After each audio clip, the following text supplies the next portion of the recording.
Hi, this is Jason with Violator Comics Collectibles, coming at you with another toy review. This time we're taking a look at the Star Wars Attack of the Clones Obi-Wan Kenobi Coruscant chase figure. And this is from the Star Wars Saga series from 2002, and this is number 3 in the series. So the first thing we're going to do is take a closer look at the packaging.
Alright, so taking a look at the packaging. Pretty standard looking figure from the Saga collection. This is the Saga toy line that basically came out with the Attack of the Clones series. Most of the figures are from the Attack of the Clones, but they also have like sub-series for like the Phantom Menace and Return of the Jedi, and they released some other figures as well. It wasn't just like a toy line that like episode 1 was just episode 1 figures. They started to release other figures. I mean, you got Luke Skywalker and Darth Vader figures in here, Darth Maul figures, but this is the actual, it says Attack of the Clones Obi-Wan Kenobi Coruscant chase.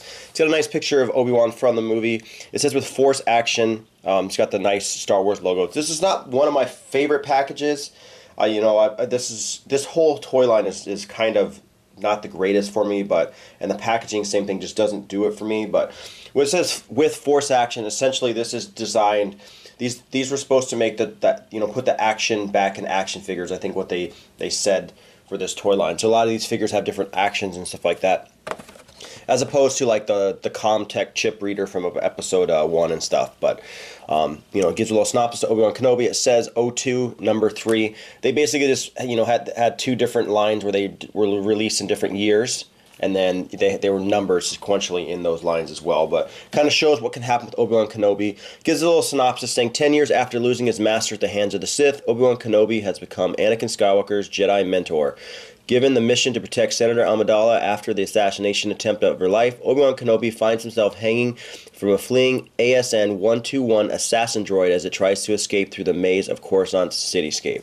So, shows different features he has. He has a magnet in his hand, essentially, for the lightsaber. He has a magnet where he can attach to the droid, and it's pretty cool. It also shows some other toys in the toy lines, which I do like. I hate when toy lines don't do that. I like to see some of the other stuff that's on there.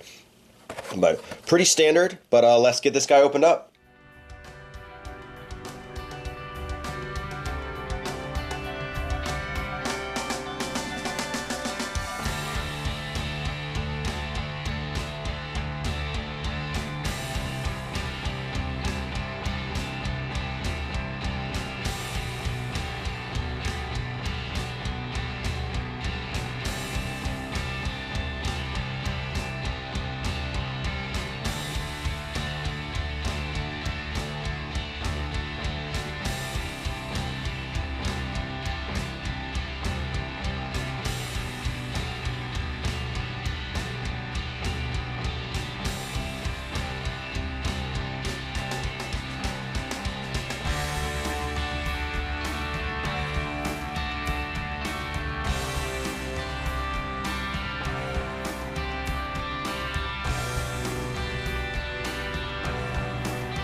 So getting this Obi-Wan opened up, so like I said, this is the Obi-Wan Kenobi, and this is the Coruscant chase, and this is number 3 in the 2002 series for the Attack of the Clones, and overall a pretty nice figure. Now, like I said, this is really designed to put the action back in action figure. They wanted the figures to do lots of different things.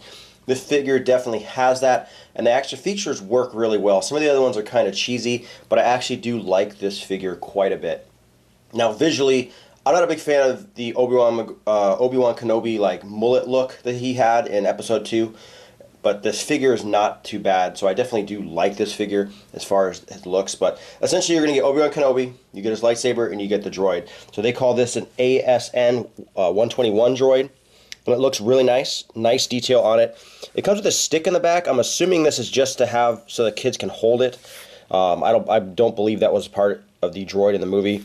And it also has a nice magnet here, which actually can attach to Obi-Wan to kind of do his features. So essentially, he's got a magnet on his hand back here, and you will put his hand up. And I had to put a stand on here. He doesn't stand very well at all the way he is with his legs out, as well as if you put that droid on his hand, he's just too heavy. But we'll see if it actually supports him. We'll put the magnet on there, we'll hold the droid, and you can actually see I'm suspending him off the ground with the droid, and he is actually, you know, pretty good as far as the weight, which is pretty cool that you could actually play that with as a kid and actually, you know, put that feature in your play, which is really nice. So articulation, he moves at his head, he moves at his arms. They are kind of molded in like an action pose, so you don't get a crazy amount of, you know, great poses. He's kind of molded as a specific style pose anyways, and he does move at the waist really well. His waist is almost really like too loose, and he does move his legs, but like I said, they're already at like a weird look, so you don't get a ton of movement other than that.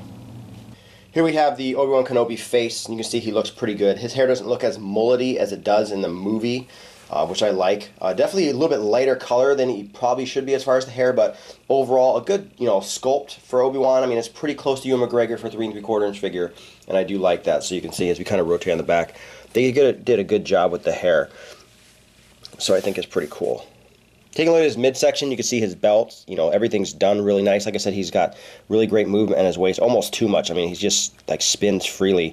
But probably my favorite feature on this whole guy is the magnet on his hand, not for the droid, but actually for his lightsaber. These lightsabers that came with the Episode 2 figures, at least most of them, are metal. This is actually a metal lightsaber, so it clicks onto his magnet and he holds it. Now, some of the figures, that's kind of stupid because, you know, you want him to hold the lightsaber with their specific hand. This magnet's actually really, really tight, so, you know, you could swing this guy around and he's not going to throw that lightsaber, which I think is really cool. But I think one of the other cool features of this is actually the blade is detachable. And you don't see that very often in the figures. That is a double-edged sword for the most part. No pun intended, because, where is it? As we take a look, it's got this tiny little peg that sticks out here, and this can break extremely easy when it comes to playing. But I mean, as far as a lightsaber, you're not going to get better than a metal hilted lightsaber when it comes to their 3 3/4 inch figure. You don't even see that now with like the Black series. So I mean, this is extremely rare. So these are really cool for people that want to display figures or make their own custom figures. I mean, they're a really unique style hilt. The only issue I have with this figure is obviously he can't stand very well, which is unfortunate, but it's mainly because of the molding of his legs. I think that's just unfortunate that they did that. I like when the figures are more just, you know, standard generic with their legs straight. It's cool that you can get him in like a dynamic pose, but he pretty much can only be in that dynamic pose. You really can't do anything else with this figure, which is unfortunate. And you see it way more prominent in some of the other figures. I think Shakti is one of the really bad examples. I think I already did a review on her, and you can see that, where she's just like one big motion, and you really can't do anything with her. For size comparison, here we have him next to the new Last Jedi Kylo Ren 3 3/4 inch figure, and you can see obviously Obi-Wan looks extremely smaller, but it's mainly because he's in that kind of stressed out leg pose. He'd probably be within the right scale if you think about it, take a good look, and then stretch his legs up. He'd be roughly the size of Kylo Ren, maybe just a tad bit shorter, but I mean, they're definitely in scale. So, you know, the figures are in scale as far as 3 3/4 inch are concerned. It's just because they have these kind of like dynamic poses built into them that you kind of run into that issue where they look a little smaller than they should. Is this a good figure? Absolutely. I'm not a big fan of the Saga toy line at all, which is basically, you know, when the Attack of the Clones came out. I don't like a lot of these figures. This is one of the few that I actually do like a lot. I like the metal hilted lightsaber. His functionality is good. You know, sometimes when they put the action in action figures, what they wanted to do, they kind of really, you know, screwed it over. And they did a good job with this guy. I think he moves good. His magnet on his hand is really tight, so it definitely keeps this in there really good. One of the bad examples, and the same thing I reviewed this figure, there's an Anakin Skywalker where his arm actually gets cut off and can actually come off with a magnet, like the end of the movie where Dooku cuts off his arm, and his arm just falls off. You look at the figure wrong, and his arm will fall off. And so, I mean, that figure has so many different problems. Plus, he has a magnet lightsaber hand. I mean, there's so many different things, and it's just not as good as this by far. This magnet is way stronger. This figure is just 100 times better than that. And he looks good. Like I said, this is a pretty good representation of the Episode 2 Obi-Wan Kenobi. Probably as best as you're going to get. But like I said, a great figure in the Saga series. And once again, this has been Jason with Violator Comics Collectibles. Any questions or comments, leave them in the comment section below. If you like the video, hit the like button, subscribe to the YouTube channel, like us on Facebook, and I'll see you guys next time.